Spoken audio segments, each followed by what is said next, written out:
নমস্কার বন্ধুরা।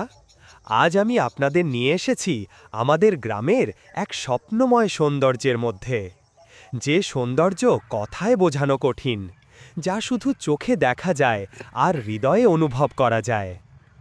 বিকেলের নরম রোদে সবুজে ঘেরা বিশাল মাঠ, হাওয়ার হালকা দোলা আর পাখিদের মিষ্টি ডাক, এই মনোমুগ্ধকর পরিবেশের মাঝেই মাঠের বুক জুড়ে ফুটে উঠেছে হলুদ রঙের সর্ষের ফুল, যেন প্রকৃতি নিজের হাতে বুনে দিয়েছে সোনালি কারুকাজের চাদর। যখন এই সর্ষের ফুলগুলো হাওয়ায় দুলে ওঠে, তখন মনে হয় যেন প্রকৃতি আশীর্বাদ ছড়িয়ে দিচ্ছে চারদিকে। এদিকে গ্রামের চাষিরা ব্যস্ত মাটির চাষাবাদে, ক্ষেতে শাকসবজির ছোট ছোট চারাগাছগুলো সবুজ রঙে মাথা তুলছে নতুন আশার আলো নিয়ে, আর মাঠের প্রান্তে ফুটে থাকা সুশ্রীর রঙিন ফুলগুলো পুরো পরিবেশটাকে করে তুলেছে আরও মোহময় ও শান্তিময়।